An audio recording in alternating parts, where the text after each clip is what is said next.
ஹல்லேலூயா. ஆண்டவருடைய நாமத்திற்கு மகிமை உண்டாவதாக. இந்த காலை ஆராதனையிலேயும் உங்களோடு கூட சேர்ந்து ஆண்டவரை ஆராதிக்கும்படி ஆண்டவர் பாராட்டின கிருபைக்காக நான் ஆண்டவரை நன்றியோடு ஸ்தோத்தரிக்கிறேன். ஹல்லேலூயா. ஆமென். நம்ம ஆண்டவர் நல்லவர். ஹல்லேலூயா, ஹல்லேலூயா, ஸ்தோத்திரம். நம்ம எல்லோரும் ஒரு விசையாக எழுந்து நின்று Thank you Lord Jesus. Hallelujah. Hallelujah. எல்லாரும் கொஞ்ச நேரம் நம்ம எல்லாரும் ஸ்தோத்திரம் பண்ணுவோமா? ஸ்தோத்திரம் ஆண்டவரே, ஸ்தோத்திரம், ஸ்தோத்திரம், ஸ்தோத்திரம், ஸ்தோத்திரம். Hallelujah, hallelujah, hallelujah. உம்மை போல யாருண்டு?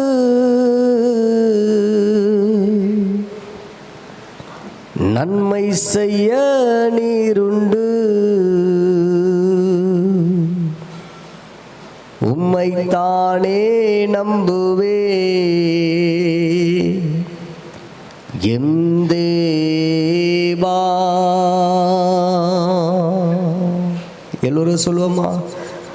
உம்மை போல யாருண்டு? நன்மை செய்ய நீருண்டு. உம்மைத்தானே நம்புவே என் தேவா. மீண்டுமாய் உம்மை போல யாருண்டு?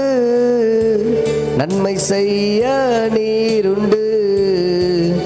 உம்மைத்தானே நம்புவே என் தேவா. நீரில்லா எந்தன் வாழ்வு வீணாய்தானே போகுதையா, வீணாய்தானே போகுதையா. எல் ஷடாய் ஆராதிப்பே, எல் ரோய் ஆராதிப்பே, அடோனா யெஷுவா ஆராதிப்பே. உம்மை போல யாருண்டு? நன்மை செய்ய நீருண்டு.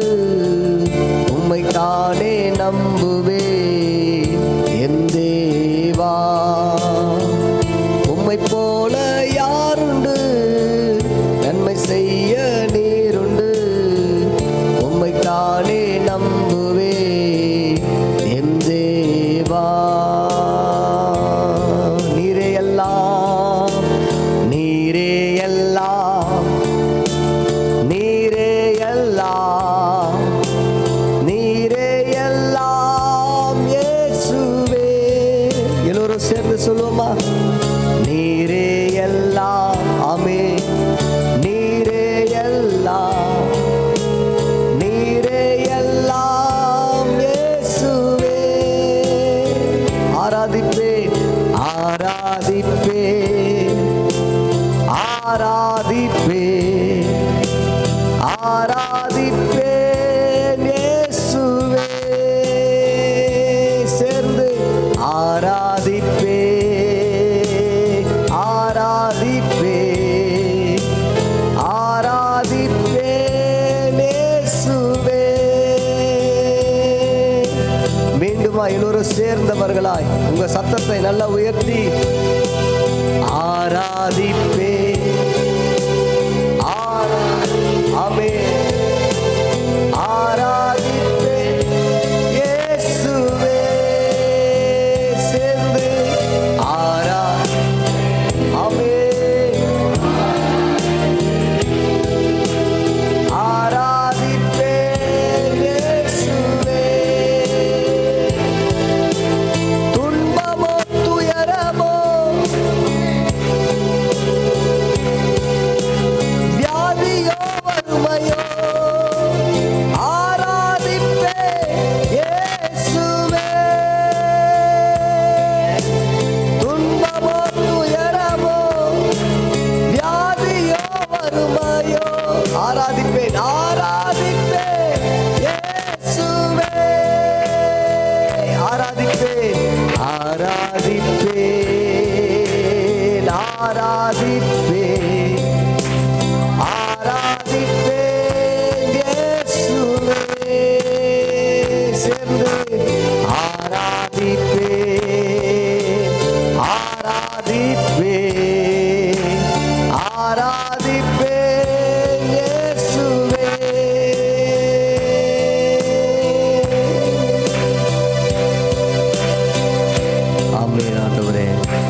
ஆராதிக்கும்படிக்கு எங்களை அழைத்து வந்த மகா பெரிய தயவுக்காக உமக்கு ஸ்தோத்திரம். இந்த நாளிலும் ஆண்டவரே, எங்களோடு கூட நீர் இன்றைக்கு உம்முடைய வார்த்தையின் மூலியமாய் சந்தித்து எங்களை ஆசீர்வதித்து வழிநடத்துவீராக. உங்க நாமம் மகிமைப்படட்டும். இயேசு ரத்தம் ஜெயம், இயேசு ரத்தம் ஜெயம். இயேசுவின் மூலம் வேண்டிக் கொள்கிறேன் நல்ல பிதாவே.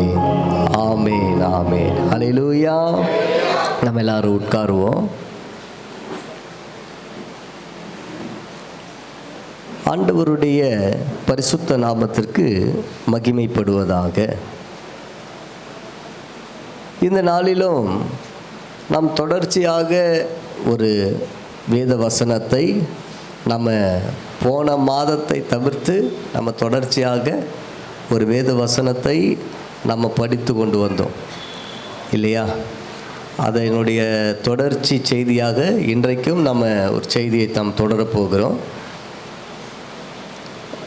ரோமருக்கு எழுதின நிருபம் 6ஆம் அதிகாரம் 23ஆம் வசனத்தை தான் நாம் பார்த்தோம்.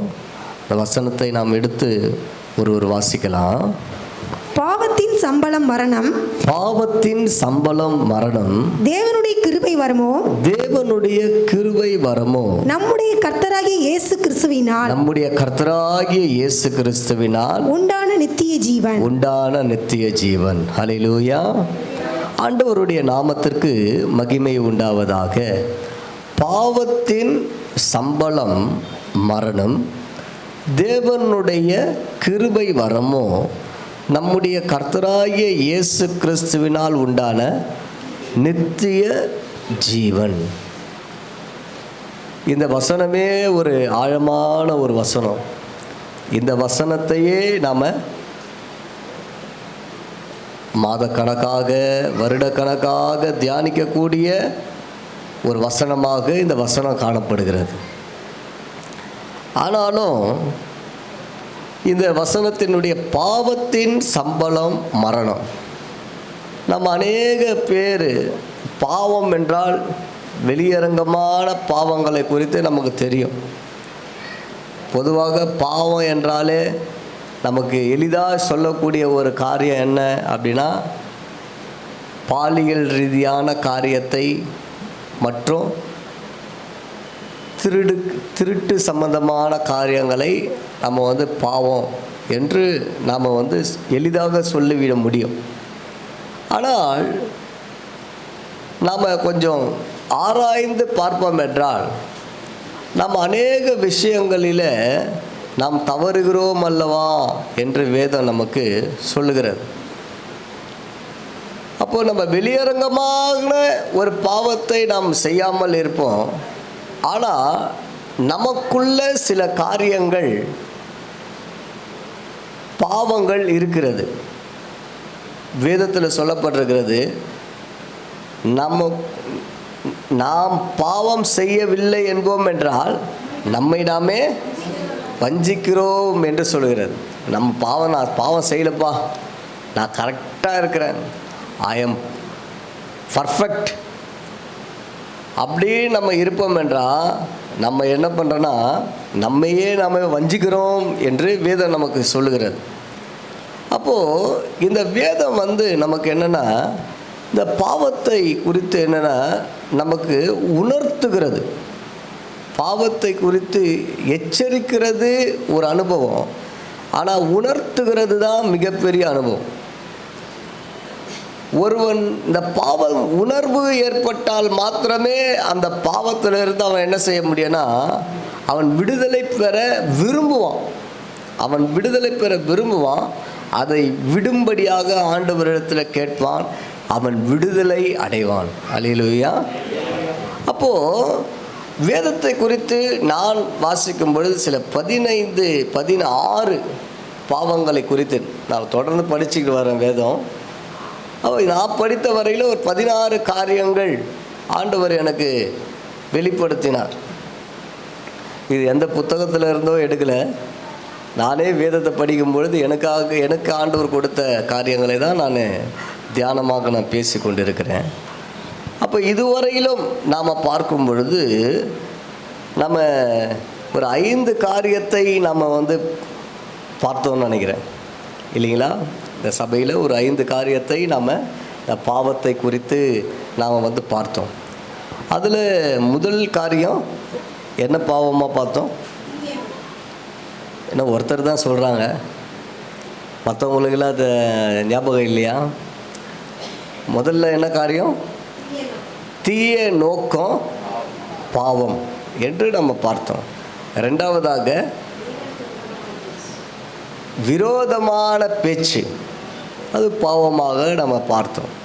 மூன்றாவதாக ஜெபிக்காதது ஒரு பாவமாக இருந்தது.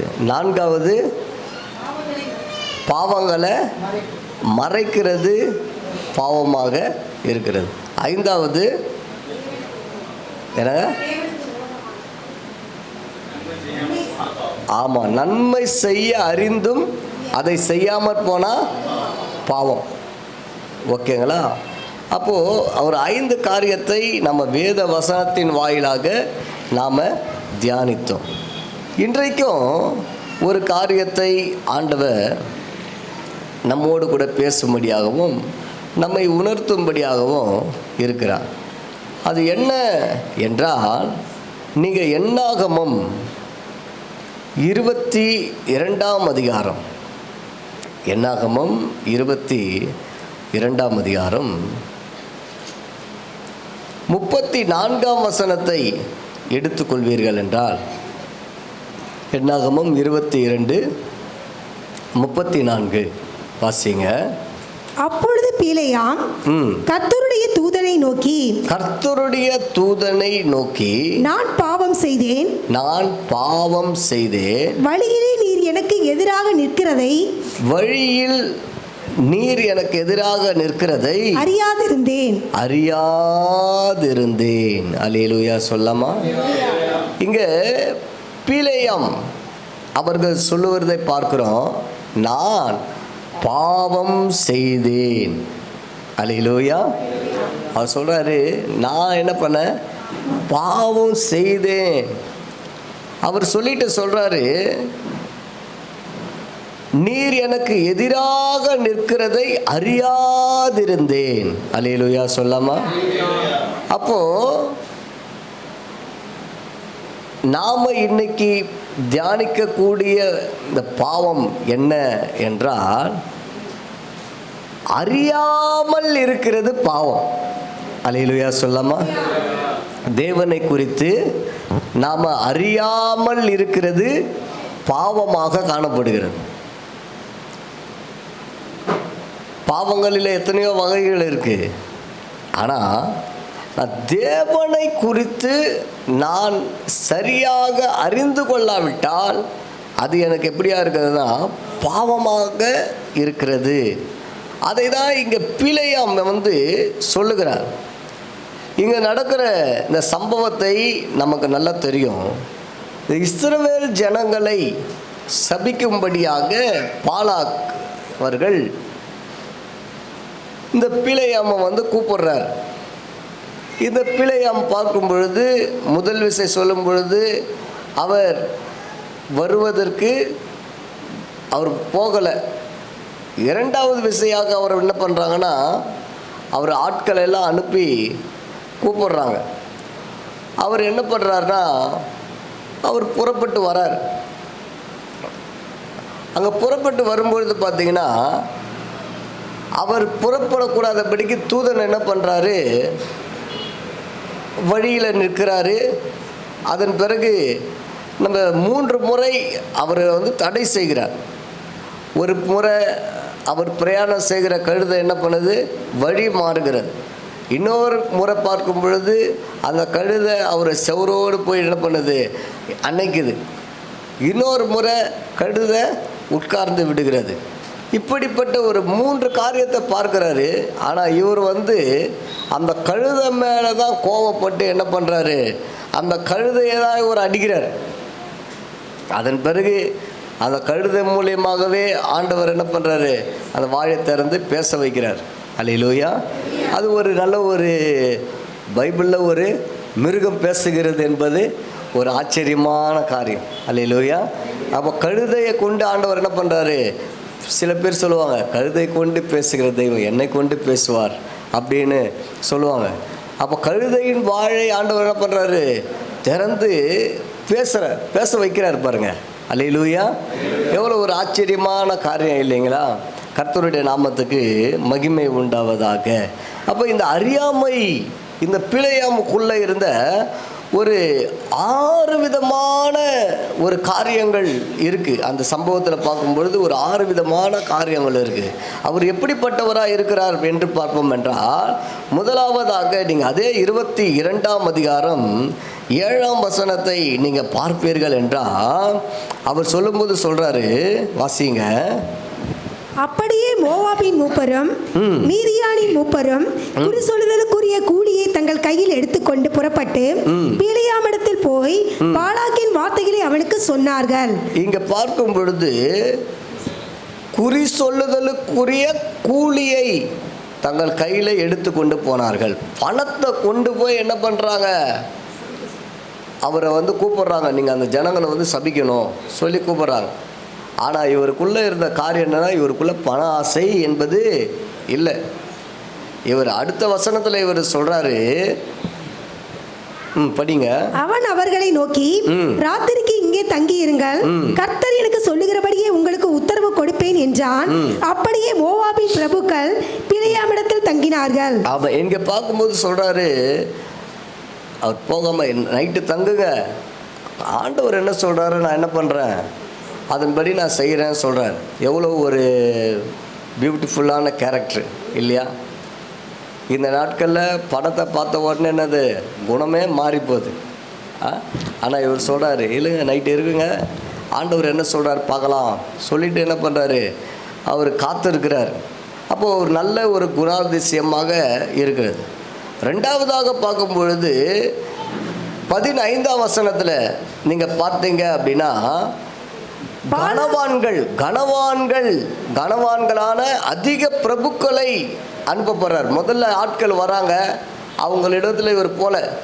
இப்போ பார்க்கும் பொழுது கனவான்கள் அதிக பிரபுக்கள் அவங்கள அனுப்புகிறார்.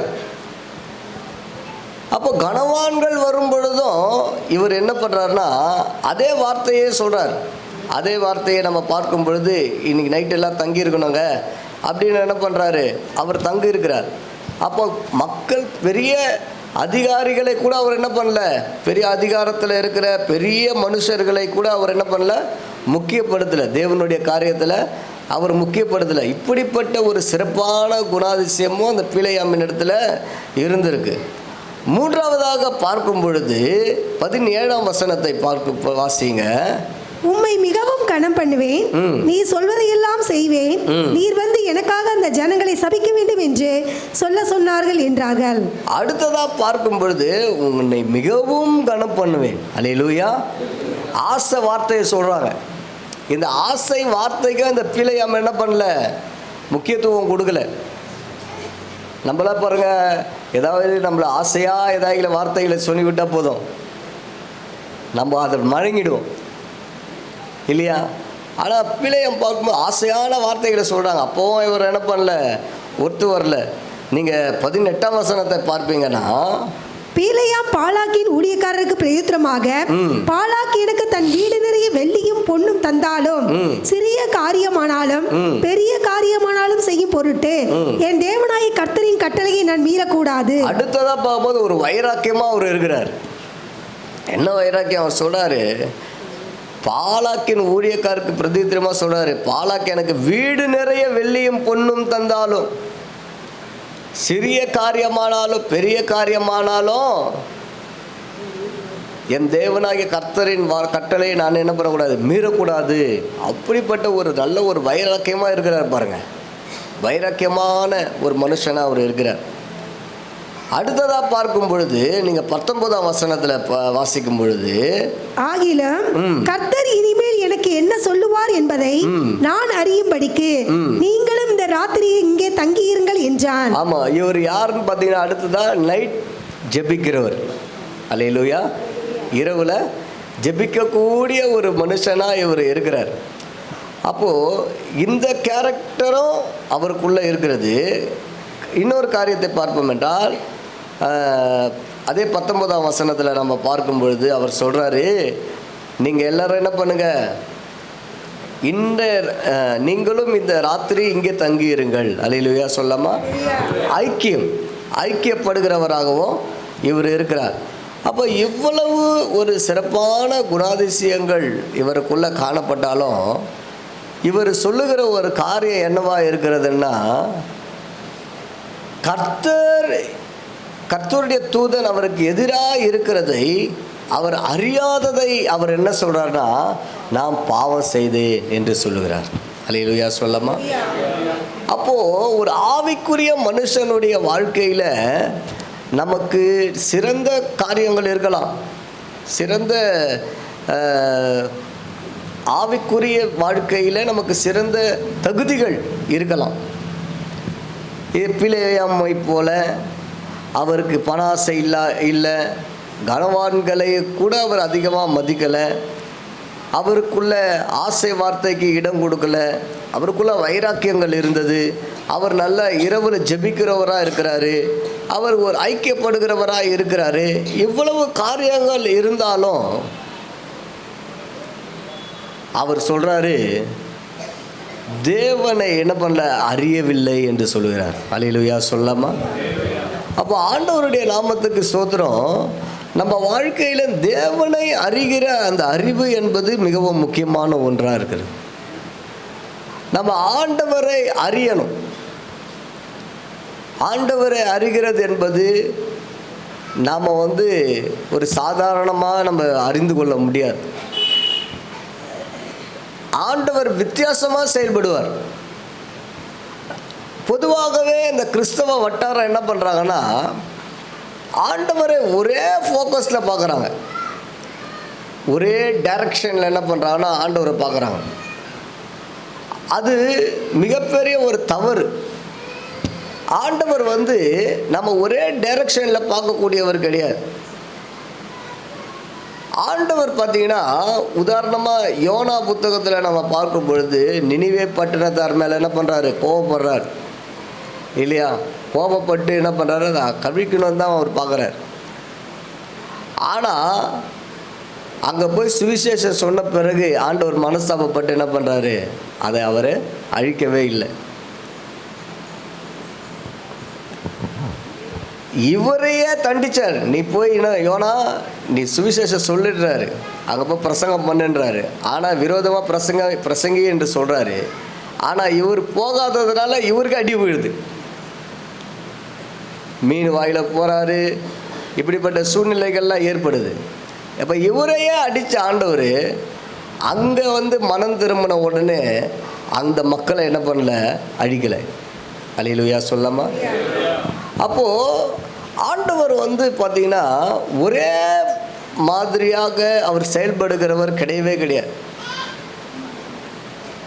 ஆண்டவர் எப்படி செயல்படுவார் என்று நமக்கே தெரியாது. அல்லேலூயா சொல்லாமா? அப்போது அவரை அறியணும். ஒவ்வொரு சூழ்நிலையில் ஆண்டவர் எப்படி நடத்துகிறார் என்பதை குறித்து அதை அறிகிறது தான் அவர் அறிகிற அறிவு. அல்லேலூயா சொல்லாமா? அப்போ பவுல் ஒரு இடத்துல சொல்லும்போது சொல்கிறாரு, அவரை அறிகிற அறிவுக்காக நான் என்ன பண்ணுகிறேன்னா, லாபமானவைகளை எல்லாம் எனக்கு என்ன பண்ணுறேன், நஷ்டமாக எண்ணுகிறேன். அல்லேலூயா சொல்லாமா? அப்போ நம்ம அதை அறியணும்னா அதுக்குரிய நம்ம விலை கிரயத்தை நம்ம செலுத்தணும். அதற்குரிய நம்ம ஒரு விலை கிரயத்தை நம்ம செலுத்தணும். அப்பொழுது தான் நம்ம அவரை சரியாக நம்ம அறிந்து கொள்ள முடியும். சில பேர் சொல்லுவாங்க, நேற்றைய தினத்தில் கூட ஒரு சகோதரன் இடத்துல பேசும்போது அவர் சொன்னார், எனக்கு எல்லாரை பற்றியும் எல்லாமே தெரியும் அப்படி சொன்னார்.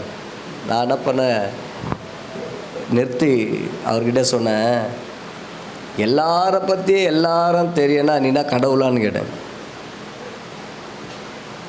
எல்லாரை பற்றியும் எல்லாமே தெரியும் நீ சொல்கிறிய, நீனா கடவுளான்னு? முதல்ல உன்னை பற்றியே உனக்கு தெரியாதியா அப்படின்னு. அப்போது மனுஷன் என்ன நினைக்கிறான்னா, ஒரு சம்பவத்தை வைத்து, ஒரு சூழ்நிலையை வைத்து ஒருவரை எடை போட்டு விடலாம் என்று நினைக்கிறான். ஆனால் அது சரியான எடையாக இருக்காது, அது சரியான சூழ்நிலையாக இருக்காது. ஒரு முறை பாஸ்டர் ஜெரோம் என்கின்ற ஒரு ஊழியக்காரர் ஏசிய சபையில் இருந்தவர், அவர் ஒரு சம்பவம் சொன்னார். என்னென்னா, அவரை ஆராதனை நடத்த சொல்லி பாஸ்டர் அவர்கள் சொன்னார், பாஸ்டர் சாம் சுந்தர் ஐயா. அப்போ இவர் ஆராதனை நடத்துகிறார் சபையில்.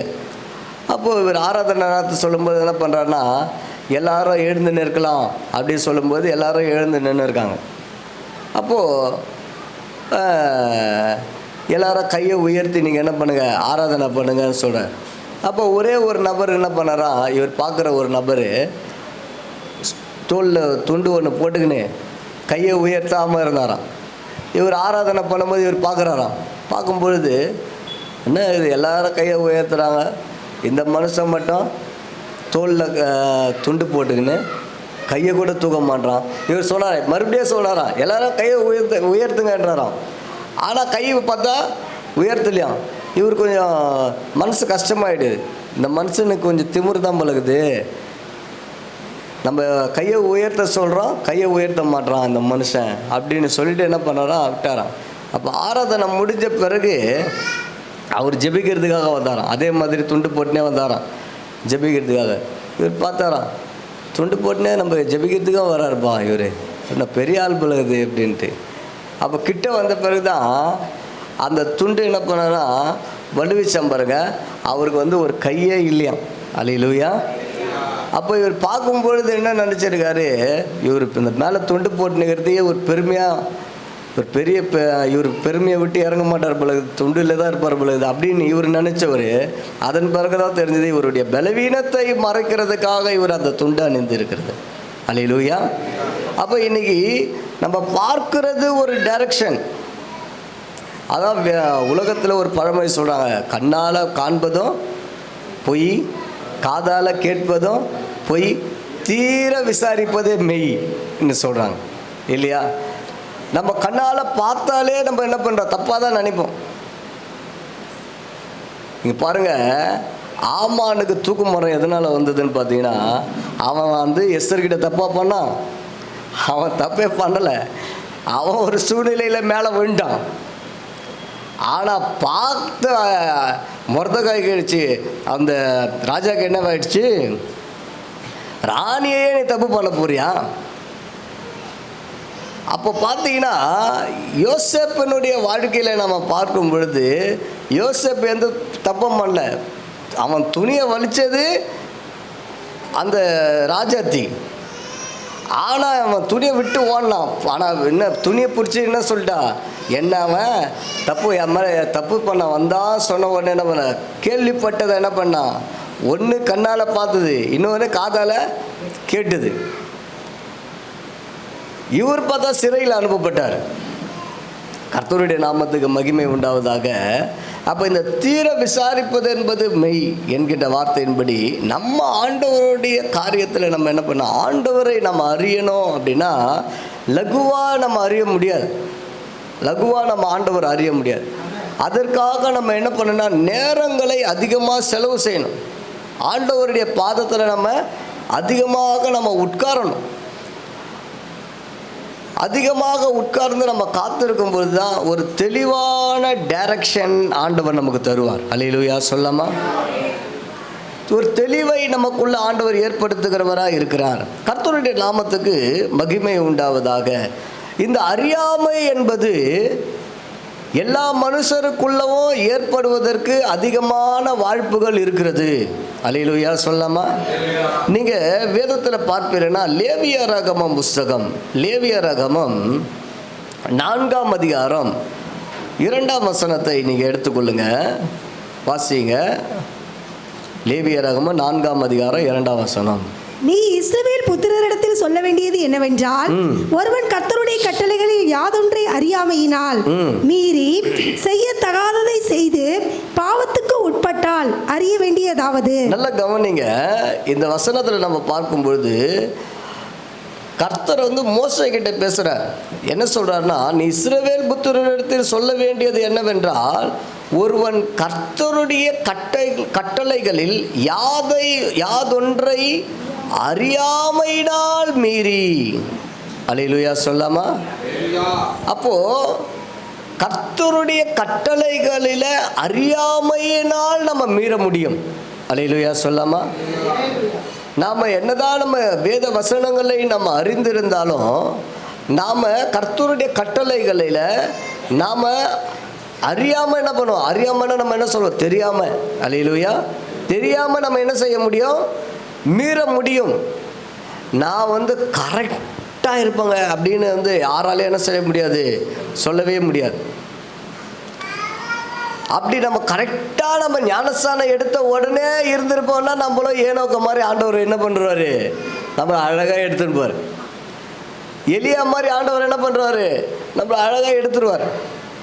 ஆனால் நம்மளை எதற்காக இந்த பூமியில் வைக்கிறார் என்றால், நாம் வந்து நம்மை சரி செய்து கொள்ள வேண்டும், நம்மை சீர்படுத்தி கொள்ள வேண்டும். அல்லேலூயா. அதற்காக சில டைம் ஆண்டவர் என்ன பண்ணுறாரு, நம்ம கொடுக்குறார். கால அவகாசங்களை ஆண்டவர் கொடுக்குறார். நம்மை சரி செய்து கொண்டு நம்மை சீர்படுத்த வேண்டும் என்பது ஆண்டவர் விரும்புகிறார்.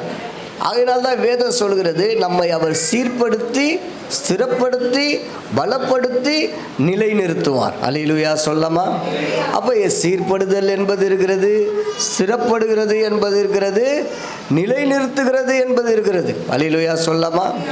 கர்த்தருடைய நாமத்துக்கு மகிமை உண்டாவதாக. இத்தனை காரியங்களை ஆண்டவர் ஸ்டெப் பை ஸ்டெப்பாக வச்சிருக்கிறார். ஆண்டவருடைய நாமத்துக்கு மகிமை உண்டாவதாக. அப்போ இஸ்ரவேல் புத்திரர்கள் என்ன பண்ணுவாங்க? அறியாமையினால் என்ன பண்ணுவாங்க? அவங்க மீறுவார்கள் என்று சொல்லப்பட்டுகிறது.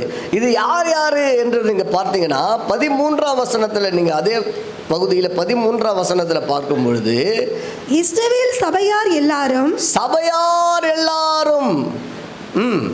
அறியாமையினால் பாவம்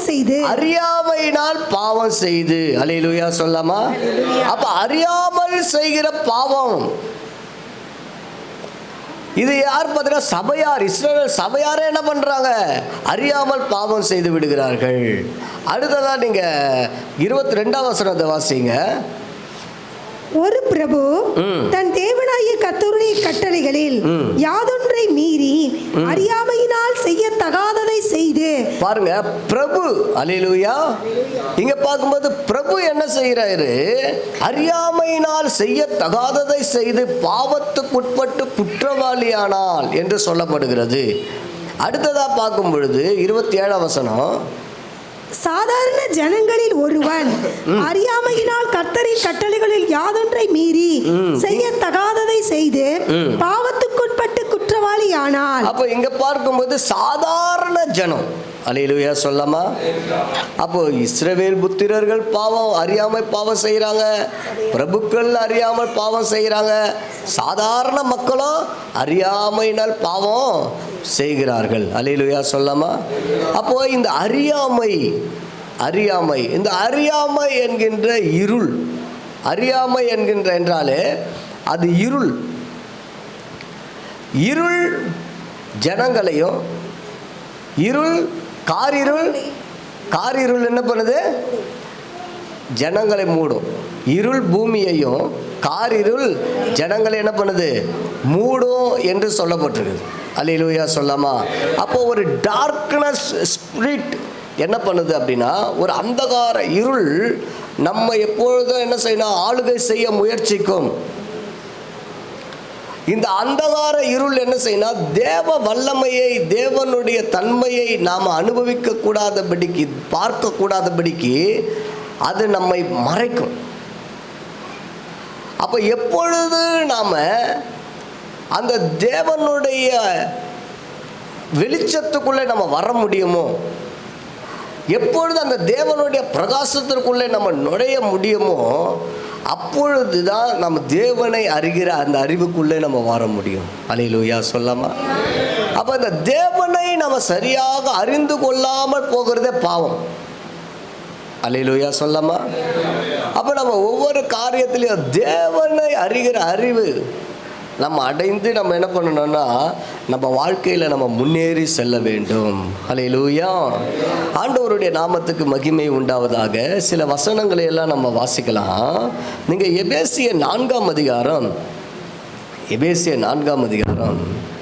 18ஆம் வசனத்தை வாசிங்க.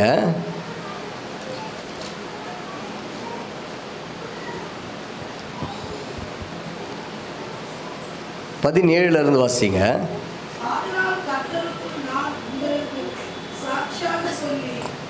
எச்சரிக்கிறது என்னவெனில், மற்ற புறஜாதிகள் தங்கள் வீணான சிந்தையிலே நடக்கிறது போல நீங்கள் இனி நடவாமல் இருங்கள். அவர்கள் புத்தியில் அந்தகாரப்பட்டு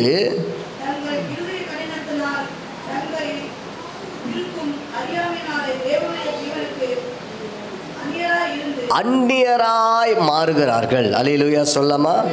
அப்போ இங்கே வசனத்தில் நம்ம பார்க்கும் பொழுது, புறஜாதியார்கள் தங்கள் வீணான சிந்தனைகளிலே நடக்கிறது போல நீங்கள் என்ன பண்ணாதீங்க, நடக்காதீங்க. அல்லேலூயா சொல்லாமா? புறஜாதியாரை போல நீங்கள் நடக்காதீங்க. புறஜாதியார் ஏன் நடக்கிறார்கள் என்று சொல்லப்பட்டிருக்கிறது, அவங்க புத்தியில் என்ன பண்ணுறாங்கன்னா அந்தகாரப்படுகிறார்கள். அதனால் அவங்க இருதயம் என்ன பண்ணுறதுன்னா கடினப்படுகிறது. தங்களில் இருக்கும் அறியாமையினாலே அவங்க என்ன பண்ணுறாங்க, தேவனுடைய ஜீவனுக்கு எப்படியா மாறுகிறாங்கன்னா அந்நியராக அவர்கள் மாறிவிடுகிறார்கள். அல்லேலூயா சொல்லாமா? அப்போ நம்முடைய வாழ்க்கையிலையும் பார்க்கும் பொழுது இந்த அறியாமை என்கின்ற இருள் நம்ம என்ன பண்ணுறதுன்னா சந்திக்க பார்க்கிறது.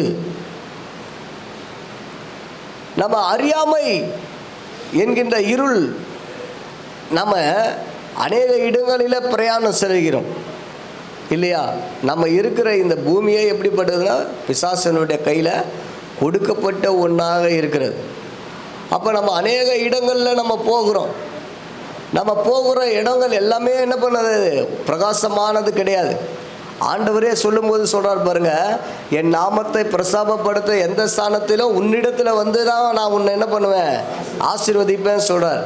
அப்போ நம்ம ஒரு ஸ்தலத்தில் நம்ம போகிறோன்னா அங்கே போய் ஆண்டவரை நம்ம தொழுது கொண்டாதான் என்னவாக மாறுகிறது. அந்த ஸ்தலத்தில் ஆண்டவரே வருகிறவராக இருக்கிறார் இல்லையா? ஆண்டவர் எழுந்தருளுகிறவராக இருக்கிறார்.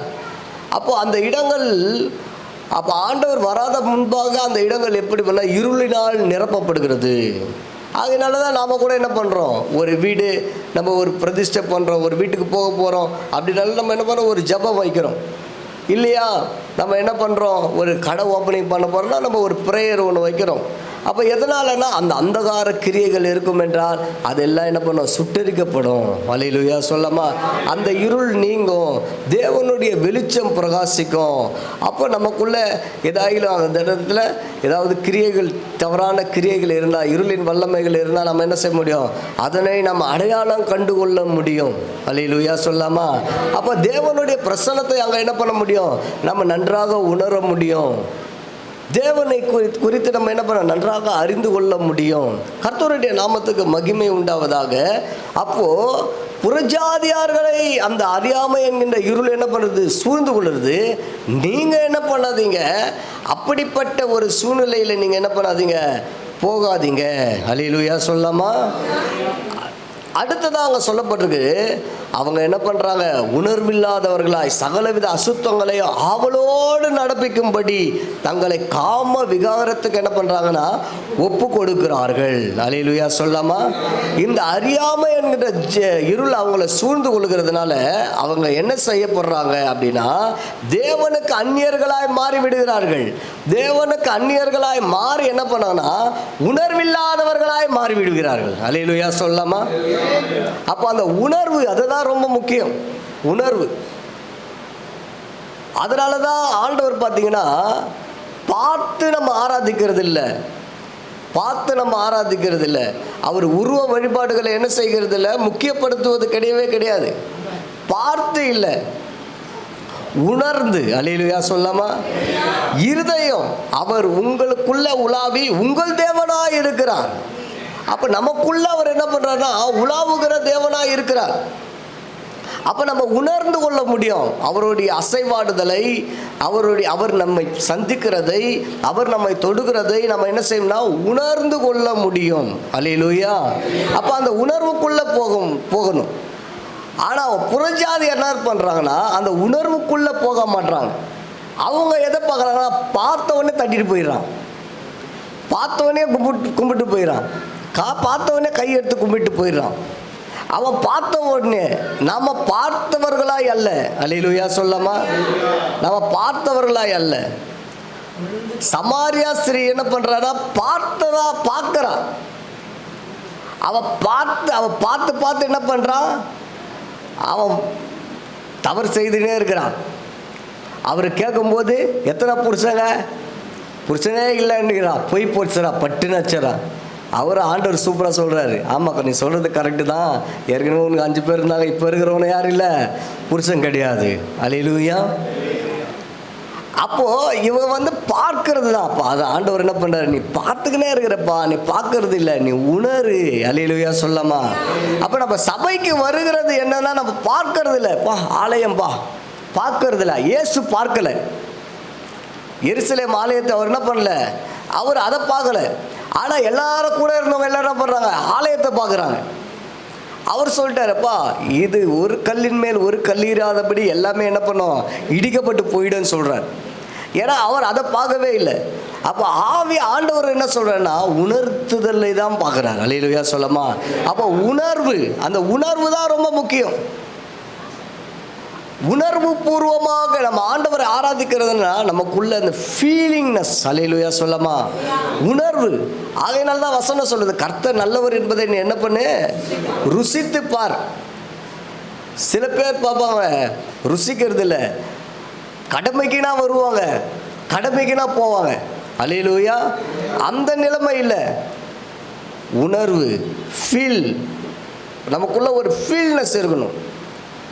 அந்த உணர்வுக்கு நம்ம என்ன பண்ணணும், தேவன் என்னை சந்திக்கிறார், தேவன் என்னை தொடுகிறார், தேவன் அசைவாடுகிறதை நான் என்ன பண்ணுறேன், அதை அனுபவிக்கிறேன். அதுதான் ரொம்ப முக்கியம். அப்போ இந்த உணர்வு இல்லாதவங்க என்ன பண்ணுறாங்கன்னா சகலவித அசுத்தங்களையும் என்ன பண்ணுறாங்கன்னா ஆவலோடு நடப்பிக்கிறாங்கண்ணா. அல்லேலூயா சொல்லாமா? அசுத்தங்களை என்ன பண்ணுறாங்க, ஆவலா, இன்ட்ரெஸ்டா. அப்போ பாருங்க, இந்த ஆவலோடு நடப்புக்கிறது ஒரு அனுபவம் இருக்குது, இன்ட்ரெஸ்டே இல்லைங்க, சூழ்நிலை தள்ளப்படுகிறது. ரெண்டுத்துக்கு வித்தியாசம் இருக்குது. சூழ்நிலைங்க இந்த பாவத்தில் தள்ளுகிறது, இந்த சூழ்நிலை பாவம் செய்ய வைக்கிறது. எனக்கு இதில் விருப்பமே இல்லை. கர்த்தருடைய நாமத்துக்கு மகிமை உண்டாவதாக. அப்போது இந்த இருள் அறியாமை என்ன பண்ணுது, தேவனுக்கு நம்ம அந்நியராக மாற்றுகிறதாய் காணப்படுகிறது. அல்லேலூயா. அடுத்ததாக இன்னொரு வசனத்தை நம்ம பார்ப்போம் என்றால் எரேமியா தீர்க்கதரிசன புஸ்தகம், எரேமியா தீர்க்கதரிசன புஸ்தகம் 10ஆம் அதிகாரம் 14ஆம் வசனத்தை வாசிங்க.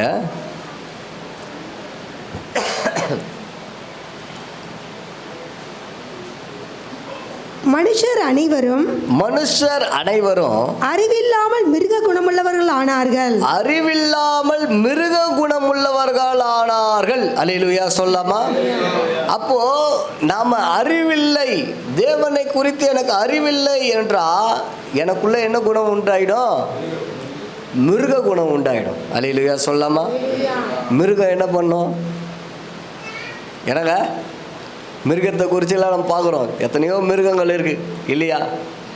மிருகம் என்ன பண்ணுது, இப்போ ரோட்டில் கூட பாருங்கள், நிறைய பேர் என்ன பண்ணுறாங்க, நிறைய சில பிரச்சனைகளே ஆயிடுச்சு. தெருநாய்களை பிடிக்காதீங்க, எதுக்கு பிடிக்கிறீங்க? ஆனால் அது சும்மா இருக்குதா? அது போகிற வரவெல்லாம் பிடிச்சி கச்சி விட்டுது, போகிற வரவங்களாம் மாடு முட்டுது. அப்போ ஏன் அது முட்டுது? அதுக்கு என்ன இல்லை, அறிவில்லாமல் போகுது. அந்த அறிவு கெட்டதுனால தான் அது என்ன பண்ணுது, கடிக்க ஆரம்பிக்குது. அது அறிவு நல்லா இருந்ததுன்னா நல்லா விளையாடுது. அது அறிவு எப்போ கெட்டு போதோ அப்போது அது என்ன பண்ண கடிக்க ஆரம்பிக்குது.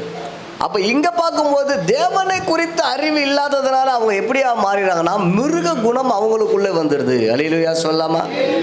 மிருக குணம் வந்துடுது. அப்போ நம்ம தேவனை நம்ம அறிவோம் என்றால் நமக்குள்ள மிருக குணம் வராது. இப்போ கோபமும் ஒரு மிருக குணம். அல்லேலூயா. அந்த கோபத்தினுடைய பிரதிபலிப்புகள் சண்டை போடுறது, அதுக்கு மீறி கொலை செய்கிறது, இதெல்லாம் பாருங்கன்னா ஒரு மிருக குண வரிசையில் வந்துடுது. ஆண்டவருடைய நாமத்துக்கு மகிமை உண்டாது. இது எதனாலனா ஆண்டவரை அறிகிற அந்த அறிவை என்ன பண்ணுறோன்னா நாம் அடையாமல் போகிறோம். அல்லேலூயா சொல்லாமா? அடுத்த இன்னொரு வசனத்தை பார்ப்போம் என்றால், நீங்கள் ஓசியா தீர்க்க தரிசன புஸ்தகம் 4ஆம் அதிகாரம் 6ஆம் வசனத்தை பார்ப்பீர்கள் என்றால், ஓசியா 4ஆம் அதிகாரம் 6ஆம் வசனம்.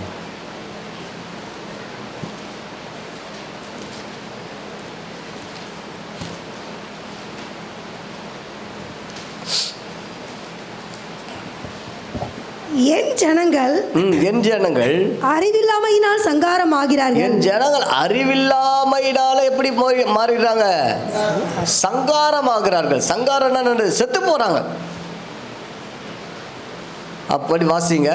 நீ அறிவை வெறுத்தாய், நீ அறிவை வெறுத்தாய், ஆகையால் நீ என் ஆசாரியனாய் இராதபடிக்கு நானும் உன்னை வெறுத்து விடுவேன். நானும் உன்னை வெறுத்து விடுவேன். நீ உன் தேவனுடைய வேதத்தை மறந்தாய், நீ உன் தேவனுடைய வேதத்தை மறந்தாய், ஆகையால் நானும் உன் பிள்ளைகளை மறந்து விடுவேன். நானும் உன் பிள்ளைகளை மறந்து விடுவேன். அல்லேலூயா சொல்லாமா?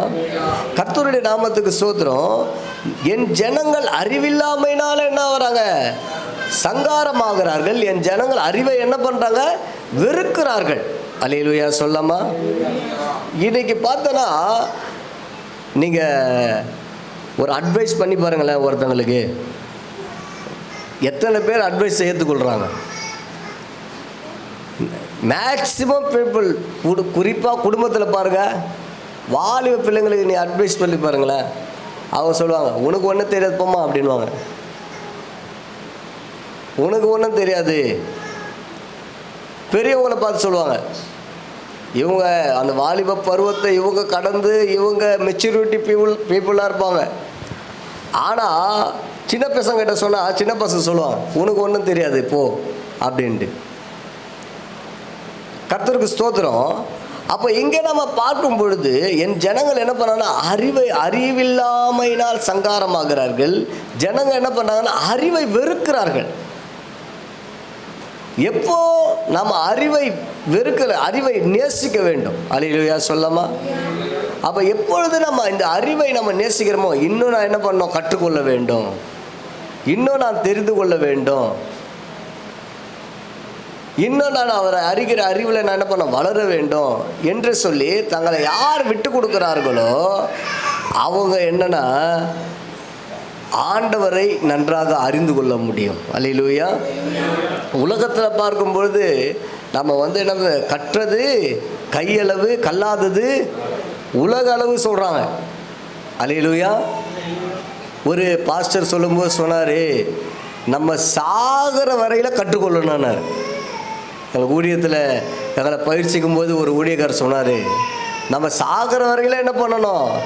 கற்றுக்கொள்ளணும். அப்போ கற்றுக்கொள்வது தான் வாழ்க்கையே. எனக்கு எல்லாமே தெரியுங்க என்பது வாழ்க்கை இல்லை.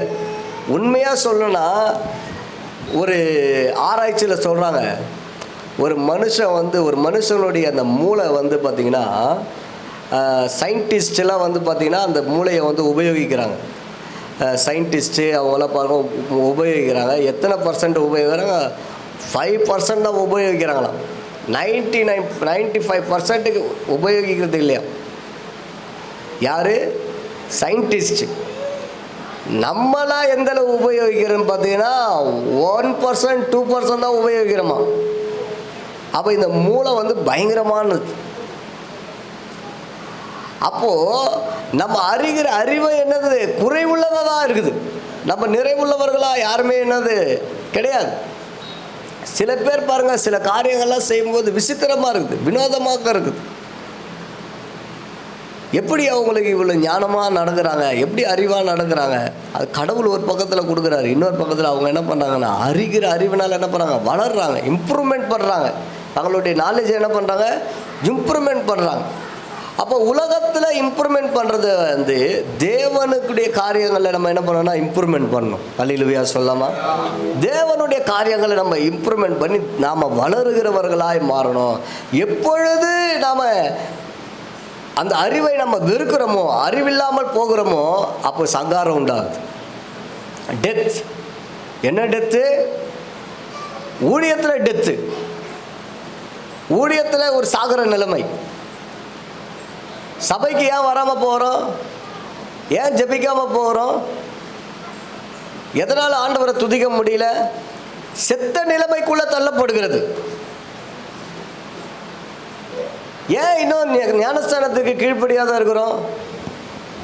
ஏன் இன்னும் அபிஷேகத்துக்குள்ளே வளரல? செத்த நிலைமையில் காணப்படுகிறது. இன்னைக்கு சபைகள் சரி, சபைக்கு வருகிறவர் சொல்லி செத்த நிலைமையில் காணப்படுகிறார்கள். அல்லேலூயா சொல்லாமா? ஏன்னா அவங்க என்ன நினைக்கிறாங்கன்னா, இது போதும், சர்ச்சுக்கு வந்தாலே போதும்னு நினைக்கிறாங்க. சர்ச்சுக்கு நான் வந்தாலே போதும்னு நினைக்கிறாங்க. இல்லை, போதாது. அல்லேலூயா. நாம் இன்னும் தேவனை அறியணும். அல்லேலூயா சொல்லாமா?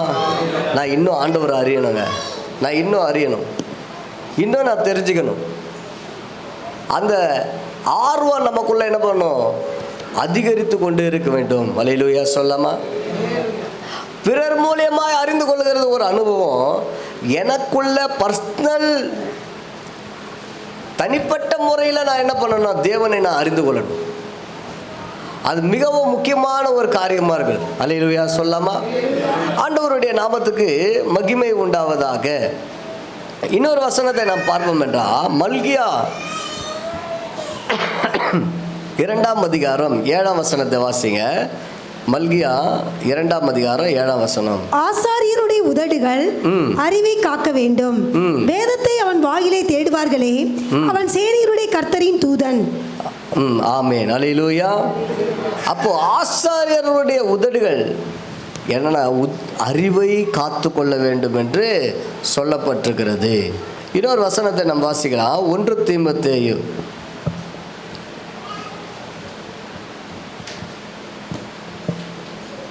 2ஆம் அதிகாரம் 4ஆம் வசனத்தை வாசிங்க.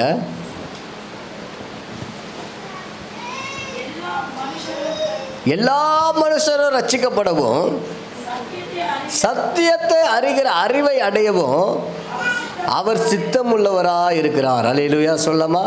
அப்போ இந்த அறிவை நாம் அடைய வேண்டும் என்றால் அதை தான் ஆண்டவர் என்ன பண்ணுறாருன்னா அவருடைய சித்தமாக இருக்குது என்றார். அல்லேலூயா சொல்லாமா? அப்போ அவரை அறிகிற அறிவை அடைகிறது தான் தேவனுக்கு என்னவா இருக்கிறது, சித்தமாக இருக்கிறது. அப்போ என் பிதாவின் சித்தத்தை செய்கிறவனே அல்லாமல் என்னை நோக்கி கர்த்தாவே கர்த்தாவே என்று கூப்பிடுகிறவன் தேவனுடைய ராஜ்யத்தில் என்ன பண்ண முடியாது, பிரவேசிக்க முடியாது. அல்லேலூயா சொல்லாமா? நான் சபைக்கு வரேங்க, நான் சபைக்கு வந்து என்ன பண்ணுறேன், நான் ஆராதனை செய்கிறேன். உன் ஆராதனை ஆண்டவர் என்ன பண்ணுறாரு, அதை ஏற்றுக்கொள்ளலை. ஆண்டவர் எதை விரும்புகிறார் என்று பார்த்தா, நீ அவரை அறிகிற அறிவில் வளர்கிறாயா? அல்லேலூயா சொல்லாமா? எனக்கு ஆண்டவரை குறித்து நான் அறிந்து, சில பேர் பார்த்தோன்னா சில சூழ்நிலைகள் என்ன பண்ணுவாங்க, வீட்டில் பிரச்சனைகள், போராட்டம், வீட்டில் பிரச்சனை பண்ணிட்டு வந்து ஆண்டவர் ஆராதிப்பாங்க. அல்லேலூயா. இந்த ஆராதனையை வந்து ஆண்டவர் மகிமைப்படுவாரா? அப்போது ஆண்டவர் பார்த்தீங்கன்னா எதை எதிர்பார்க்கிறாருன்னு பார்த்தீங்கன்னா, சுத்த இருதயத்தோடு அவரை தொழுது கொள்ள வேண்டும். அல்லேலூயா சொல்லாமா? சுத்த இருதயம். இப்போ இருதயத்தில் சுத்தம் உள்ளவர்கள் அவர்கள் யாரா, பாக்கியவான்கள். அவர்கள் தான் தேவனை என்ன பண்ண முடியும், தரிசிக்க முடியும். இருதயத்தில் தவறான காரியங்கள், தவறான போராட்டங்கள், தவறானதை வைத்துக்கொண்டு தேவனை நம்ம ஆராதிக்க முடியுமா? கர்த்தருடைய நாமத்துக்கு மகிமை உண்டாவதாக. அப்போ ஆண்டவர் என்ன பண்ணா, பலியிடுவதை பார்க்கிலும் எதை முக்கியப்படுத்துறாரு, கீழ்ப்படிதல் உத்தமம் சொல்றார். எனக்கு நீ கீழ்ப்படுகிறியாப்பா, அதுதான் முக்கியம். ஆண்டவர் பார்த்தீங்கன்னா பெரிய விஷயத்தில் சொல்கிறாருன்னு நினைக்காதீங்க, சின்ன விஷயத்தில் சொல்லுவார். அல்லேலூயா சொல்லாமா? நம்ம பெரிய விஷயத்தை செய்திருவோம், ஆனால் சின்ன விஷயத்தை தான் செய்ய மாட்டோம். அல்லேலூயா சொல்லாமா? ஆண்டவருடைய நாமத்துக்கு மகிமை உண்டாவதாக. ஒரு முறை பாஸ்டர் பென்னிகின் அவர்கள் வந்து ஒரு சாட்சி சொன்னார். என்னென்னா, அவர் பென்னிகின் அவரை குறித்து நமக்கு நல்லா தெரியும். அவர் வந்து நல்ல ஒரு பிரபலமாக ஆண்டவரால் உபயோகப்படுத்துகிற ஒரு தெய்வ மனுஷன். அப்போது அந்த அவருடைய வாழ்க்கையில் பார்க்கும்பொழுது அவர் ஒரு பிரசங்கத்துக்காக ஒரு கூட்டத்துக்கு அவர் ஆயத்தமாகி இருக்கும்பொழுது அவர் ஒரு இடத்துக்கு போகிறார், ஒரு குறிப்பிட்ட இடத்துக்கு போகிறார். அங்கே வந்து அவங்க ரிலேஷன் ஒருத்தவங்க இருக்கிறாங்க. அவங்க ரிலேஷன் சொல்லியிருக்காங்க, நீங்கள் வந்து என்ன பண்ணுங்கள், மதியம் லஞ்சு பண்ணிட்டு நீங்கள் போங்க அப்படின்னு கூப்பிட்ருக்குறாங்க. அப்போ இவர் என்ன பண்ணியிருக்காரு, சரி சொல்லி அவங்க வீட்டில் சாப்பிட்டு தானே போகிறோம், சாப்பிட்டு வரலாம் சொல்லிட்டு லஞ்சுக்கு போயிருக்கார். கொஞ்சம் சொந்தக்காரங்கனாலே பேச்சு கொடுக்க ஆரம்பிப்பாங்க இல்லையா, இப்போ பேச்சு கொடுக்க ஆரம்பிச்சிருக்காங்க. அப்போ ஆவியானவர் இவர்கிட்ட தெளிவாக சொல்கிறாராம், நீ எழுந்து என்ன பண்ணு, போய் ஜெபம் பண்ணு அப்படின்னு சொல்கிறாராம். இவர் போகலான்னு பார்த்தாலும் அவங்க பேச்சு கொடுத்துன்னு இருக்கிறாங்க. அவங்க பேச்சை கேட்டுன்னு என்ன பண்ணார், பேசிக்கினே இருக்கிறார். கொஞ்சம் நேரம் ஆகிடுச்சு, அது நேரம் தாமதம் ஆகிடுச்சு. அதுக்கப்புறம் இவர் என்ன பண்ணுறாரு, போயிட்டு ஜெபம் பண்ணிட்டு கூட்டத்துக்கு போகிறாராம். கூட்டத்துக்கு போகும்போது அந்த கூட்டத்தில் போய் பிரசங்கம் பண்ணிவிட்டு அவர் சுகத்துக்காக ஜெபம் பண்ணுறாராம். ஒருத்தர் கூட சுகம் அடையவே இல்லையா. இவருக்கு ரொம்ப கஷ்டப்பட்டுருக்கிறார். அந்த பிரசன்ஸை இவரால் உணர முடியலையா. அப்போ இவர் எதனால் பிரசன்ஸை உணர முடியல ஏன்னு யோசிக்கும் போது சொல்கிறாராம், ஆவியானவர் அவரோடு பேசுகிறாராம், நான் உன்னை எழுந்து போக சொன்னேன், நீ என்ன பண்ணல, எழுந்து போகலை அப்படின்னு. உடனே முழங்கால் படிட்டு அழுதாராம், கண்ணீர் விட்டு அழுதாராம். கண்ணீர் விட்டு அழுத பிறகுதான் ஆவியானவருடைய கிரியையை அவரால் உணர முடிந்தது. அல்லேலூயா. அப்போது ஆண்டவர் அறிகிறது என்பது சாதாரணமானது இல்லைங்க, சாதாரணமான ஒரு விஷயம் கிடையாது. ஒவ்வொருவரை ஒவ்வொரு வித்தியாசமாக நடத்துவார். எல்லாம் ஒரே விதமான அழைப்பு கிடையாது. அல்லேலூயா சொல்லாமா? ஒரே விதமான அழைப்பு கிடையாது. ஆண்டவர் ஒரே விதமான அழைப்பு வச்சிருக்கிறாரு. என்னங்க, அப்போஸ்தலர்களை வைத்திருக்கிறார், தீர்க்கதரிசிகளை வைத்திருக்கிறார், மேய்ப்பர்களை வைத்திருக்கிறார், போதகரை வைத்திருக்கிறார், சுவிசேஷகர்களை ஆண்டவர் வைத்திருக்கிறார். அல்லேலூயா சொல்லாமா? எல்லாருக்கும் ஒரே காலிங் கிடையாது, எல்லாரும் ஒரே மாதிரி நடக்க முடியாது. அல்லேலூயா சொல்லாமா? வித்தியாசங்கள் இருக்கு. ஊழியங்களிலே வித்தியாசங்கள் உண்டு. வசனமே தானே சொல்லுது, ஊழியங்களிலே வித்தியாசங்கள் உண்டு. ஆவியானவர் யாரு? ஒருவர் தான். அல்லேலூயா. ஒருத்தர் ஒவ்வொருவரும் ஒவ்வொரு டைரக்ஷனில் நடத்துகிறாரு. அவனுக்கு ஒருத்தவங்க புரிஞ்சிக்க முடியல. புரிஞ்சிக்காத என்ன பண்ணுறாங்க, அவன் மேலே குறை சொல்கிறது, இவன் மேலே குறை சொல்கிறது, இது குறை சொல்லிக்கின்னு சுற்றிட்டு இருக்காங்க. அல்லேலூயா. ஒவ்வொருத்தரும் ஒவ்வொரு மாதிரி தான் நடத்துவார். ஒரே மாதிரி வந்து எல்லாரையும் ஆண்டவர் நடத்தவே மாட்டார். ஒரே மாதிரி நடத்தவே மாட்டார். ஒவ்வொருத்தரும் ஒவ்வொரு வித்தியாசமாக நடத்துகிறார். இப்போ கர்த்தர் அவங்கள நடத்துகிறாரு, அதுக்காக சோதரம். அல்லேலூயா சொல்லாமா?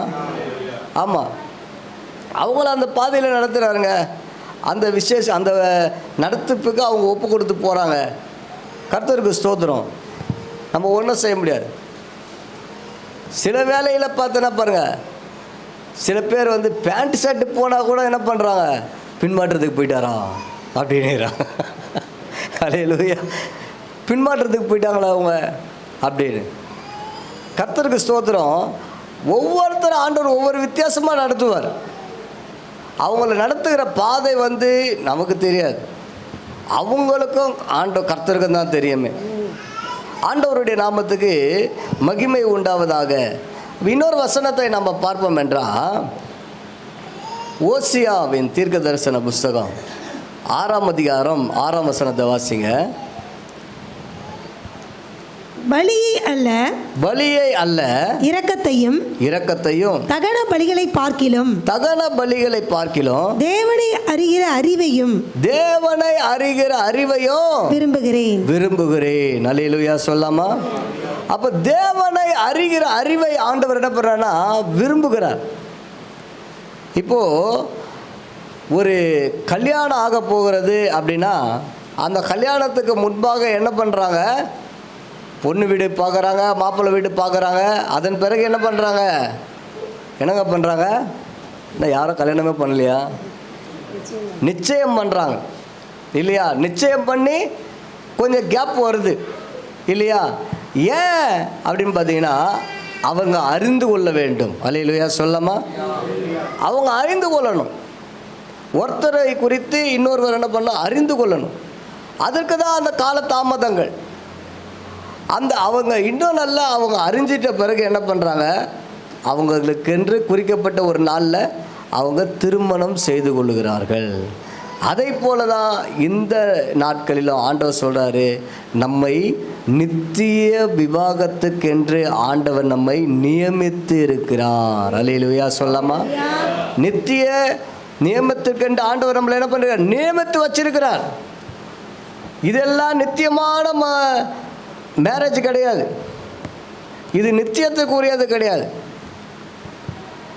இது இந்த பூமியில் தற்காலிகமாக ஆண்டவரால் இணைக்கப்படுகிற ஒரு காரியம். மனுஷன் தனிமையாக இருப்பது நல்லதல்ல, அவங்களுக்கு ஏற்ற துணையை உண்டு பண்ணணும் சொல்லி ஆண்டவர் ஏற்படுத்தி வச்சிருக்கிறார். இது நித்தியமானது கிடையாது. நித்தியமானது எதுன்னு பார்த்தீங்கன்னா பரலோகம் தான் நித்தியம். இயேசுதான் நித்தியர், அவர் தான் மணவாளன். நாம் எல்லாரும் யாரு? மணவாட்டிகள். அல்லேலூயா சொல்லாமா? அப்போ இப்பொழுது ஆண்டவர் நம்ம இந்த நித்திய விவாகத்துக்கு ஆண்டவர் என்ன பண்ணுறாரு? நம்மளை நியமித்து வச்சிருக்கிறார். நாம் என்ன செய்யணும்னா இந்த நியமிக்கப்பட்ட நாளில் அந்த மணவாளனை நாம் அறிகிற அறிவுக்குள்ளே நம்ம வளரணும். அல்லேலூயா சொல்லாமா? அந்த மணவாளனை நம்ம அறிகிற அறிவுக்குள்ளே நம்ம வளரும் பொழுது தான் அவர் ஒரு நாள், அந்த மணவாளன் என்ன பண்ணுவார்? அவர் ஒரு நாள் வருவார். அவர் வரும் பொழுது மணவாட்டியாக நாம் என்ன செய்ய முடியும்னா நாம் எதிர்கொண்டு போக முடியும். அல்லேலூயா சொல்லாமா? அல்லேலூயா.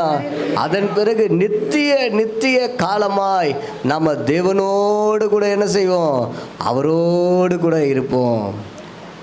ஆண்டவருடைய நாமத்துக்கு மகிமை உண்டாவதாக. அல்லேலூயா. அப்போ நாம் என்ன செய்யணும்னா அவரை அறிகிற அறிவை நம்ம அடையணும். அப்போ அறியாமை என்கின்றது என்னது? பாவம். பிழையாம என்ன சொல்கிறாரு? நான் அறியாமல் இருந்தேங்க, நான் அறியாமல் இருந்தேன். கர்த்தருடைய தூதனை பார்த்து சொல்கிறாரு, நான் அறியாமல் இருந்துட்டேன், நாம் அறியாமல் இருந்ததுனால் நான் பாவம் செய்தேன் என்று சொல்கிறார். அல்லேலூயா சொல்லாமா? அப்போ ஒரு காரியம் நல்லா தெரிஞ்சுக்குங்க, நான் ஆண்டவரை நான் அறியலைங்க அப்படின்னாலே நான் யாராக மாறிடுறேன்? நான் யாராக மாறிடுறேங்க? என்னங்க? நான் என்ன பண்ணல? தவறான ஒரு காரியத்தை நான் ஈடுபடல. நான் என்ன பண்ணுறேன்? ஆண்டவரை நான் அறியலைங்க. ஆண்டவரை நான் அறியாதது எனக்கு என்னவா இருக்கிறதுனா பாவமாக இருக்குது. ஆண்டவருடைய வழியை நான் அறியாதது எனக்கு எப்படியா இருக்குதுன்னா பாவமாக இருக்கிறது. அப்போ ஆண்டவர் சில காரியங்களை நம்ம வாழ்க்கையில் தடை பண்ணுறாரு. சில காரியங்களை நம்ம செய்யக்கூடாது என்று சொல்கிறார். ஆனால் அதை நீங்கள் அந்த சாப்டர் நீங்கள் பார்ப்பீங்க அப்படின்னா என்னாகமத்தில் ஆண்டவர் தான் சொல்கிறாரு, என்ன பண்ணு, நீ போப்பா சொல்கிறார் இல்லையா? நீ போ. ஆனால் நான் என்ன சொல்கிறேன்னா அதுதான் நீ சொல்லணும்னு சொல்கிறார். இவ்வளோ சொல்லிட்டாருப்பா, அவரே சொல்லிட்டாரு. அங்கே இப்போ எங்கே அவர் சந்திக்கணும்னு பார்த்தீங்கன்னா, ஒரு வேளை இவர் அங்கே போயிட்டு தவறாக பேசினாருன்னா ஆண்டவர் நம்ம என்ன பண்ணலாம்? நீ தப்பு பண்ணுறப்பா அப்படி சொல்லலாம். ஆனால் என்ன நடக்குதுன்னா இவர் போகும்பொழுதே ஆண்டவர் தடை பண்ணுறார். தூதன் நிற்கிறான். இது போகிற வழியை, கழுத போகிற வழியை விட்டு என்ன பண்ணுது? இன்னொரு பக்கத்தில் போகுது. இன்னொரு வாட்டி கழுத, இன்னும் தூதன் வேறு சைடில் நிற்கிறான். இன்னொரு வாட்டி கழுத என்ன பண்ணுது? இவர் காலை எடுத்துன்னு போய் முட்டுது. இன்னொரு வாட்டி கழுத என்ன பண்ணுவோம்? அப்படியே பத்துக்குது.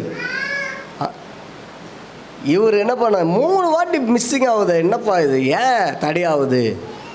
நைட்டெல்லாம் ஜெபம் பண்ணோம், நைட்டெல்லாம் ஆண்டவர் பேசினாரு. அது நைட்டு. அல்லேலூயா. அது நைட்டு பேசினாரு. இன்னைக்கு காலையில் என்ன பேசினாரு? அல்லேலூயா சொல்லாமா? அது நைட்டு பேசினாருங்க. இன்னைக்கு காலையில் என்ன பேசினாரு? அதுதான் அறிவு. அல்லேலூயா சொல்லாமா? இப்போ நம்ம சொல்லுவோம் பாருங்க, வீட்டில் கூட நம்ம சொல்லுவோம், நம்ம சாம்பார் செஞ்சிருமா அப்படின்னு சொல்லுவோம். ஆனால் சாம்பார் செய்து வச்சிட்ட பிறகு இன்றைக்கி சாம்பார் சாப்பிட்றதுக்கு மைண்டே வரல. அதனால் வரும்போது என்ன பண்ணிட்டேன், ஒரு ஃப்ரைட் ரைஸ் வாங்கிட்டு வந்துட்டேன். நம்மளுடைய மைண்ட் செட்டப் எப்படி போகுது பாருங்க. நான் நினச்சேனே இருந்தேங்க இந்த காரியத்தை செய்யணுன்ட்டு. ஆனால் பாருங்கள், திடீர்னு பார்த்தீங்கன்னா மைண்ட் சேஞ்ச் ஆகிடுச்சு. சொல்லுவோம், மைண்ட் சேஞ்ச் ஆகிடுச்சிங்க. இன்றைக்கி வேலைக்கு போகிற மூடு இல்லை. அப்போது நாம் டைரக்ஷனை மாற்றுறோம். ஆண்டவர் என்ன பண்ணுறாரு, சில வேலைகளில் நம்ம டைரக்ஷன் மாற்றுறார். நம்மளால் என்ன பண்ண முடியாது, அதை அறிந்து கொள்ள முடியாது. அல்லேலூயா. அப்போ அதை அறிந்து கொள்வதற்கு ஒரு அறிவு நமக்கு வேணும். அவரை அறிந்து கொள்வதற்கு என்னது, நம்ம அறிவு வேணும். அதுக்காக நம்ம என்ன பண்ண, காத்திருக்கணும். சரியான டைரக்ஷனில் கர்த்தர் நம்ம நடத்தணும். அல்லேலூயா சொல்லாமா. அதுக்கு நம்ம ஒப்பு கொடுப்போம். கடைசியாக ஒரே ஒரு வசனத்தை நம்ம இதில் பார்த்தீங்கன்னா தலையில் அடிக்கிறான், சில பாலை காலில் தான் அடிக்கிறான், சில பாலை ஸ்டெம்பில் தான் நேராக போடுறான். எல்லாமே ஒரே மாதிரி என்ன பண்ண மாட்றாங்க, போட மாட்றான். அது போல் தாங்க கர்த்தரும் ஆண்டவர் என்னன்னா எல்லாரையும் ஒரே மாதிரியாக வழி நடத்த மாட்டார். அல்லேலூயா சொல்லாமா. எல்லாரையும் ஒரே நிலையில் இல்லை, அவர் வித்தியாசமாக நடத்துவார். அதுதான் ஆவியானவருடைய கிரியை. ஆவியானவர் ஒரே மாதிரியாக வழி நடத்த மாட்டார். ஒவ்வொருவரும் ஒவ்வொரு விதத்தில் என்ன பண்ணுவார், வழி நடத்துவார். ஆனால் அந்த வழி நடத்துதலை நம்ம அறிந்து கொள்ளணும்.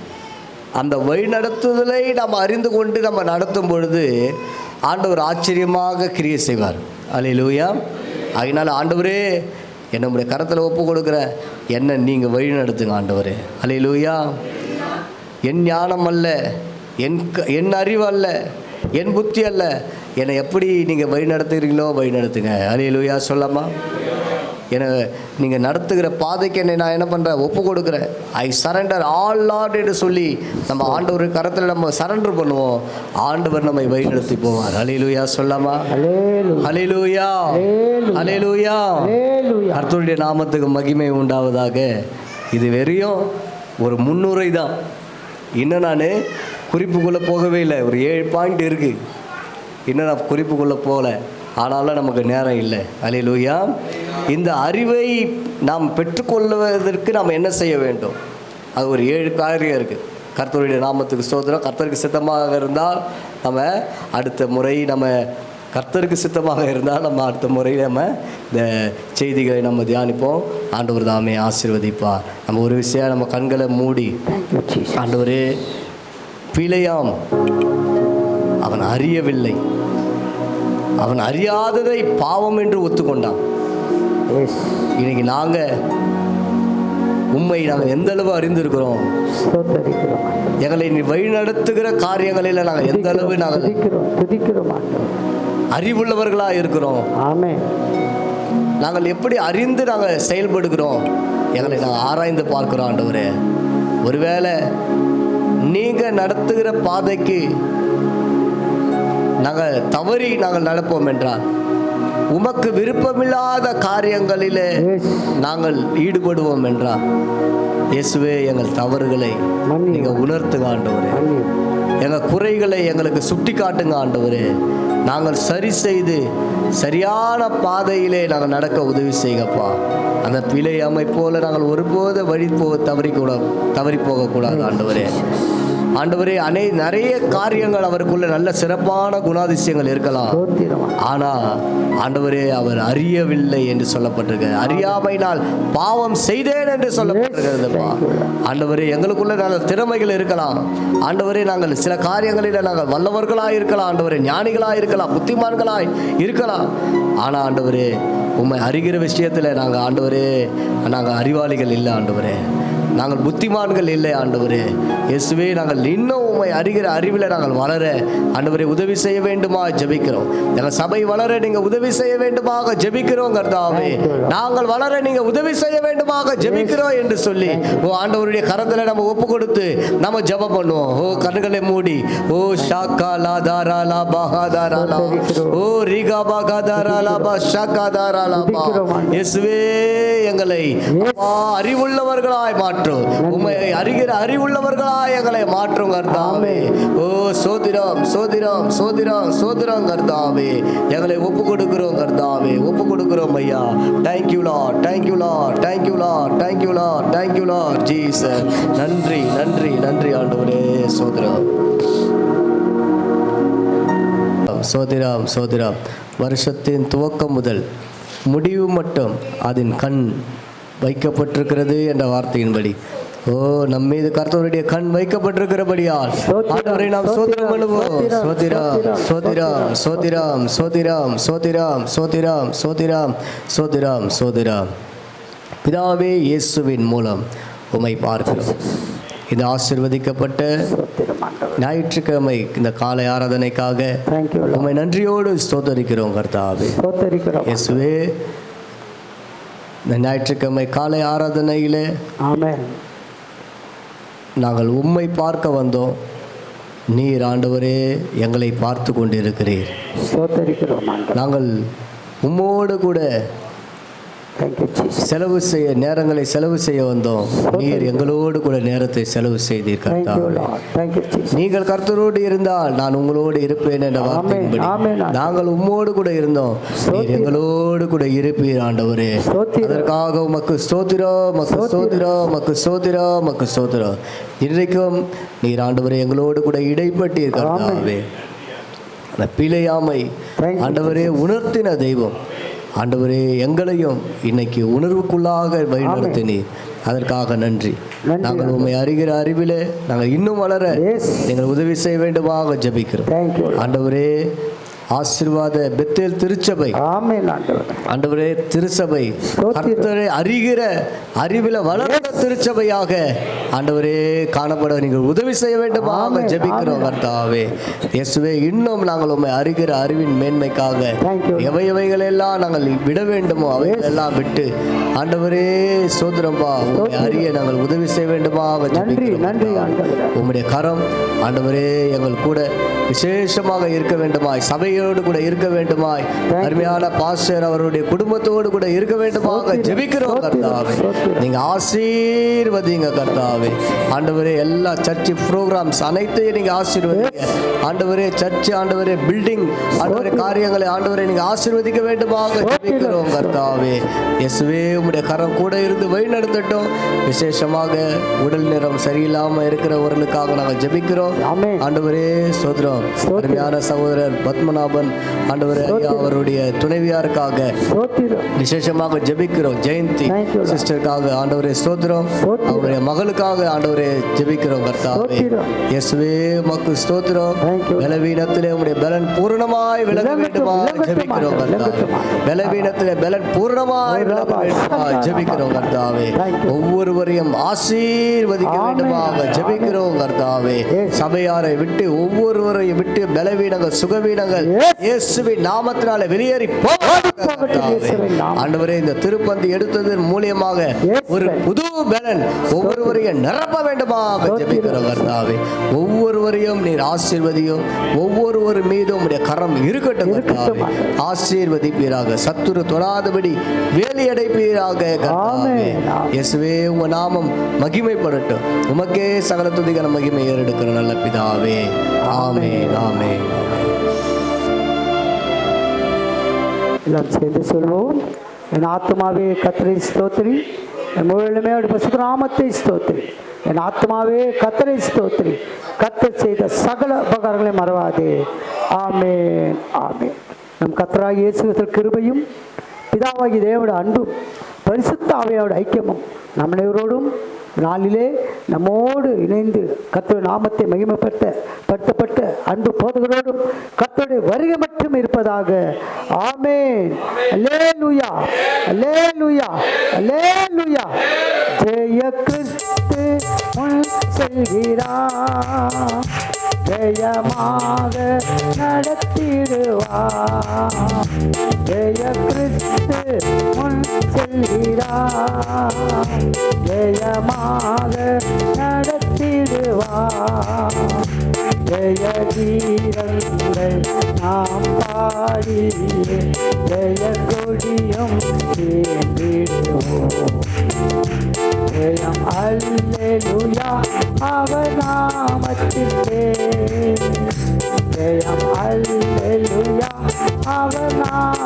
நாமத்திற்கே ஜெயம் அல்லேலூயா அவர் நாமத்திற்கே அல்லேலூயா. கர்த்தர் உங்களை ஆசீர்வதிப்பாராக, உங்களை கொண்டு நடத்துவாராக.